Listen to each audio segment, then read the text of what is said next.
अस्सलाम वालेकुम। जैसा कि आप लोगों को पता है कि कराची में बिजली का मसला चल रहा है, तो देखिए मैं आप लोगों को ये बात बताना चाहूँगा, ये कोई नया मसला नहीं है। मैं जब से कराची मूव हुआ था ना, तो ये हम मसला ऑन एंड ऑफ देख ही रहते। बीच में कुछ टाइम ऐसा आया था कि बहुत सारे इलाकों में लोड शेडिंग नहीं हो रही थी, लेकिन ऑन एंड ऑफ ये मसला चल ही रहा था, तो ये कोई नया मसला नहीं है। तो हमने सोचा क्यों ना ज़रा इसमें अपने 4 आने डाल दिए जाएँ। देखिए, जब मैंने ऑस्ट्रेलिया में अपना पहला घर लिया ना, किराए पे लिया, मैंने कहा एक्सप्लेन कर दूं, पता चला वो बॉय ना आ जाए, हाँ भाई बहुत पैसा आ रहा है, चल भाई टैक्स निकाल। किराए पे जब मैंने अपना पहला घर लिया ना, तो एजेंट से बात हुई, उन्होंने कहा कि ठीक है आपको कब्जा कब से चाहिए। मैंने कहा मुझे अगले महीने की 15 तारीख को। उन्होंने कहा ठीक है फाइन, तो मीनवाइल आप चाबियाँ ले जाइएगा कि, और उसके बाद आप बिजली भी लगवा लिएगा। मैंने कहा 1 मिनट, क्या कहा? बिजली लगवा लिएगा? बिजली नहीं है घर में? कह रहे हाँ नहीं है बिजली। मैंने कहा माइड, मैं कोई बहरिया टाउन से आगे थोड़ी घर ले रहा हूँ, मेन सिटी में घर ले रहा हूँ, बिजली तो दो उसके अंदर, क्या मजाक है? कह रहे यार क्या तुम जाहिल वाहिल तो नहीं हो कि पहली बार घर ले रहे हो क्या? भाई 25 दिन तक घर खाली रहेगा तो कौन पैसे देगा उसके? अभी जो पुराना टेनेंट था उसका कॉन्ट्रैक्ट आज खत्म हो रहा है बिजली का, तो तुम अपनी लगवाना जो पसंद है। मुझे खैर समझ नहीं आई बात, मैं कहा चलो मैं देखता हूँ। खैर आपको पता है वो लाल बाल वाला बच्चा जो है मार्क जुकरबर्ग, वो जो अमेरिका में बैठ के सबकी बातें सुनता है, उसने फ़ौरन हमारी बात सुनी। मैंने जैसे ही फेसबुक खोला, सारी बिजली कंपनियों के इश्तिहार आना शुरू हो गए, ये एनर्जी वो एनर्जी फला टिम का। खैर तो मुझे उस वक्त पता चला कि भाई यहाँ पे कोई एक कंपनी नहीं है, सैकड़ों कंपनियां बिजली की। खैर मैंने गूगल किया, वही जो हम अपनी गुर्बत दिखाते हैं कि cheapest energy in Australia, cheapest electricity in Australia for poor people, ये वो करके सबसे सस्ती जो मुझे बिजली मिली, उधर मैंने साइन अप किया। उनकी कॉल आई मेरे पास और मैंने आधा घंटा लगा उनको पूरी अपनी डिटेल्स वगैरह दी। उन्होंने कहा ठीक है हम आके मीटर रीडिंग ले जाएंगे, दैट्स इट। बिजली का कनेक्शन लग गया। 3 महीने का जो मेरा बिल आया है वो आया था $100। मैं अकेले रहता था क्योंकि, तो $100 इज नथिंग, कुछ भी नहीं है, यानी कि समझो तकरीबन $1 दिन के। बहुत चीप है, बहुत सस्ता है ये, ठीक है।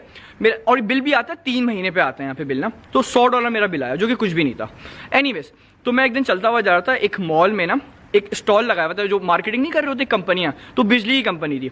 तो उन्होंने पूछा सर आपका बिजली लेते हैं? मैंने कहा हाँ भी बिजली लेते हैं। गरीब समझा हुआ तुमने? तो कह रहे हैं अगर आपके पास बिल है तो आप वो दिखा दें, हम आपके बिल को बीट कर देंगे, उससे सस्ता देंगे। मैंने उसको दिखाई अपनी ईमेल आईडी में, मैंने कहा ये मेरा बिल है, तो उसने देखा $100 बिल। कह रहे हैं भाई हम आपको इतने यूनिट्स पे हमारी कंपनी से आपका बिल आएगा $80, और अगर आप अभी साइन अप करते हैं ना तो आपका जो पहला बिल आएगा उस पर हम $50 ऑफ देंगे। मैंने कहा ठीक है माइट कर लो। क्या करना था? कुछ नहीं। उसने कहा बस ये बिल की कॉपी हमें दें, ये फॉर्म भरें आप, दैट्स इट, हो गया, और हम आ जाएंगे आपकी मीटर रीडिंग लेके जाएंगे, दैट्स इट। तो 3 दिन के अंदर आपका वो बिजली का कनेक्शन चेंज हो जाएगा। फाइन, बिजली चेंज हो गई। अगला जो मेरा बिल आया ना वो आया $110, क्योंकि मैंने थोड़ा सा AC भी यूज़ किया था, ठीक है। $110 बिल आया, $50 का मुझे डिस्काउंट मिला, तो कितना हो गया भाई? $60 मेरा बिल आया 3 महीने का। एनीवेज देखें, यहाँ पे ना जो बिजली कंपनी है वो ऐसा एक्ट करती हैं जैसे वो नहीं होता आशिक जिसका महबूब थोड़ा खूबसूरत होता है तो उसको डर होता है कहीं ये भाग ना जाए, उस तरह एक्ट कर रही होती हैं, आगे गिर पड़ रही होती है। उसकी वजह क्या है? उनको पता है कि अगर कस्टमर सेटिस्फाई नहीं हुआ तो भाग जाएगा वो, तो इसलिए उनका बहुत ख्याल रख रहे होते हैं वो। इसकी वजह क्या है? इसकी वजह यह है क्योंकि यहाँ पे किसी की आज़ादारी नहीं है, किसी की मलकियत नहीं बनी हुई है बिजली। तो देखें, यही फॉर्मूला मैं चाहूँगा कि भाई कराची क्या पूरे पाकिस्तान में अप्लाई होना चाहिए, और बिजली कंपनीज़ को लाइसेंस मिलना चाहिए। उनको लाइसेंस ना मिले तो भाई उनको बुलाएं, बाहर से बुलाएं दूसरी कंपनीज़ को, बहुत सारी कंपनीज है दुनिया भर में, उनको बुलाएं और बुला के भाई सिंपल ये फॉर्मूला अपनाया जाए। देखें, मैं कोई नई चीज़ नहीं बोल रहा, कुछ मैं जुपिटर या मार्स से चीज़ नहीं लेके आ रहा, एक नॉर्मल सी चीज़ बता रहा हूँ जो कि एक मुल्क में चल रही है और कामयाब है। और सिर्फ ऑस्ट्रेलिया नहीं, ये बहुत सारे मुल्कों में यही सीन है, बिजली की भरपूर कंपनी है, बहुत सारी कंपनी है। तो ये फॉर्मूला कामयाब है, तो बजाय इसके हम अपना दिमाग चलाएं, सिंपल ये रोल मॉडल उठाएं, अप्लाई कर दें ताकि इस ड्रामेबाजी से निकलें। अच्छा, अब एक दिमाग में आएगा कि नहीं हमें और दूसरों को क्यों बुलाएं, हम अपनी कंपनी को सही करते हैं। भाई हम अगर कर सकते हैं ना, हम बहुत पहले कर लेते हैं। हम नहीं कर सकते सही, सॉरी टू से, हम एलिजिबल ही नहीं है, हम अहल नहीं है करने के, हम चाहते नहीं है कह लो। तो बेहतर ये है दूसरों को लाइसेंस देते हैं, अपनी कंपनी खुद सही हो जाएगी। इसकी एक जीती जागती मिसाल मैं आपको देता हूँ, वो है टेलीकम्युनिकेशन इंडस्ट्री। अब टेलीकॉम इंडस्ट्री में ना सिर्फ एक कंपनी होती थी, उसका नाम था PTCL। उनके रेट्स भी काफ़ी ज़्यादा थे और सर्विस भी सो थी। और अगर आपका फ़ोन ख़राब है या लाइन में थोड़ा सा शोर वोर आ रहा है तो आप कंप्लेन कर दें, लेकिन वो तभी आएंगे जब उनके पास टाइम होगा। टाइम नहीं होगा तो नहीं आएंगे, आपको जो उखाड़ना है उखाड़ लें। आपकी बहुत हट रही है अगर, तो फिर कटवा लें अपना कनेक्शन। क्यों? क्योंकि उनकी आज़ादारी थी भाई, आप कुछ नहीं कर सकते उनका। उसके बाद हुआ ये और टेलीकॉम कंपनीज आई, यूफोन आई, मोबिलिंक आई, इंस्टा आई।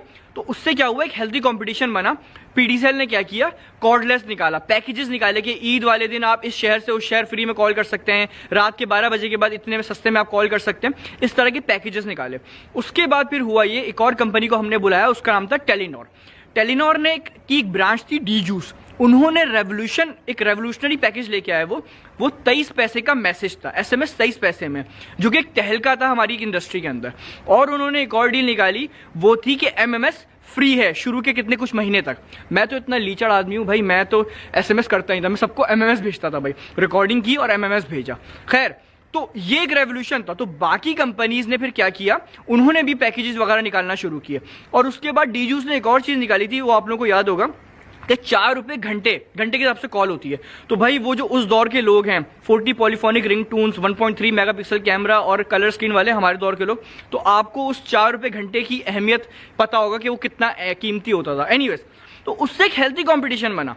और वहां बात खत्म नहीं हुई, हमारे फिर और कंपनीज आई, वारिद आई, जोंग आई, इन्होंने अपने पैकेजेस निकाले और कंपटीशन बना। और इससे फायदा पता है किसको हुआ? हमें हुआ, यूजर्स को हुआ। जॉब्स ज़्यादा बढ़ी, जॉब्स आई, मार्केट में एम्प्लॉयमेंट बढ़ना शुरू हुई, तो लोगों को फायदा हुआ, मुल्क को फायदा हुआ उससे। तो यानी कि ये फॉर्मूला हमारे मुल्क में चल सकता है। तो पॉइंट ये कि तो फिर जब ये चल सकता है तो फिर हम बिजली की कंपनीज को क्यों नहीं बुलाते? अच्छा, थोड़ा सा बाहर निकल रहा हूं, लेकिन एक इंडस्ट्री और है जिसको जरूरत है, जिसको भी सेम फॉर्मूला लगाने की इसमें जरूरत है। उसका नाम है ऑटोमोटिव की इंडस्ट्री, जो ऑटोमोबाइल्स की जो इंडस्ट्री है। भाई हमारे यहाँ कुछ कंपनीज हैं, उनकी अजादारी बनी हुई है, और वो क्या कचरा बेच रहे हैं यार हमें, मतलब सॉरी टू से कि, और लोगों के ऊपर मुझे अफसोस होता है कि वो टीन का डब्बा बेच रहे हैं 12-15 लाख का, और हम भरम से बताते हैं कि भाई ये बॉस है। अबे बॉस नहीं है, कचरा है, ये टीन का डब्बा है। मुझे इतना दिमाग घूमा जब मैंने उसका इश्तिहार पढ़ा ना, उस पर लिखा हुआ है स्पेशल फीचर्स में लिखा हुआ है एयरबैग्स। अबे ये स्पेशल फीचर्स नहीं होते, ये असेंशियल फीचर्स होते हैं। एयरबैग असेंशियल फीचर्स में आता है। तो देखो कचरा बेच रहे हैं और 12-15 लाख रुपए में। और कुछ लोग फिर ये बहस करना शुरू होते हैं कि भाई अमेरिका में भी तो देखो 20 लाख में मिलती है गाड़ी, पाकिस्तान में भी तो 20-25 लाख की है, इतने पैसे हो गए। नहीं भाई, जो चीज आपको पाकिस्तान में 20 लाख में मिल रही है ना, अमेरिका में 20 लाख में उसमें, या ऑस्ट्रेलिया में 20 लाख में 1000 फीचर ज्यादा होंगे। मैं अभी कुछ महीने पहले मेलबर्न गया था, 2018 की मॉडल की गाड़ी थी वो, ठीक है। कंपनी कौन सी थी? एक नॉर्मल कंपनी है वो। उस कंपनी की गाड़ी में मैं मेलबर्न गया हूं, तो हम 110 के जोन पे चल रहे थे, रात का अंधेरा हो रहा था, गाड़ी अचानक से जाम होना शुरू हो गई। मैंने कहा ये क्या हो रहा है, समझ ही नहीं आ रहा। बिल्कुल सेकंड के अंदर गाड़ी जाम हो गई, बिल्कुल वो 120-110 से डायरेक्ट वो 40-50 पे पहुंच गई वो। और मैंने देखा सामने अचानक से भाई अंधेरे से कैंगरू नमूदार हो गया, अच्छा खासा बड़ा। तो 50 की स्पीड गाड़ी की हो गई थी, आराम से हमने काट ली और निकल गए, हम टकराए नहीं। तो सीन ये कि गाड़ी में सेंसर्स लगे हुए कि उसने 100-150 मीटर पे पहले ही उसको सेंस कर लिया कि भाई आगे ऑब्स्टिकल आ रहा है। आप फीचर्स चेक कर रहे हैं, हमारे यहाँ तो भाई जो 20-20, 25-25 लाख की गाड़ियां आ रही हैं उसमें एयरबैग्स नहीं होते, मैं मजाक नहीं कर रहा हूं। तो ऐसे ऐसे फीचर्स आ रहे हैं। स्नोई माउंटेन्स आप गाड़ी लेके जा रहे हैं, 2018 के मॉडल की बात कर रहा हूं गाड़ी की। कॉल आ रही है कंपनी से, सैटेलाइट से कॉल कर रहे हैं, लिखा हुआ है होंडा कॉलिंग। कॉल रिसीव की तो वो कह रहे हैं भाई आपका जो एयर प्रेशर है ना टायर का, वो बहुत लो है, आप 40 से ऊपर नहीं लेके जाएंगे गाड़ी, और आगे 15 मिनट की ड्राइव पे स्टेशन है, आपने वहां से इसकी हवा भरवानी है। अगर आप वहां नहीं भरवाते हैं हम गाड़ी ब्लॉक कर देंगे। आप चेक कर रहे हैं, सेफ्टी फीचर चेक कर रहे हैं। दुनिया यहां पहुंची हुई, और ये कोई मैं 2020 की बात नहीं कर रहा हूं, ये मैं 2018 के मॉडल की गाड़ी की बात कर रहा हूं, जो कि 25 से 30 लाख रुपए की मिल जाती है, यानी कि 25-30 हजार डॉलर की गाड़ी है नई। तो ये फीचर्स आए हैं भाई, दुनिया यहां पहुंची हुई, और हम अभी तक वही टीन के डब्बे को बॉस बोल बोल के खुश हो रहे हैं। क्या मसला क्या है? वही मसला है कि 2-3 कंपनीज हैं, उन्होंने अपनी आजादी बनाई हुई है।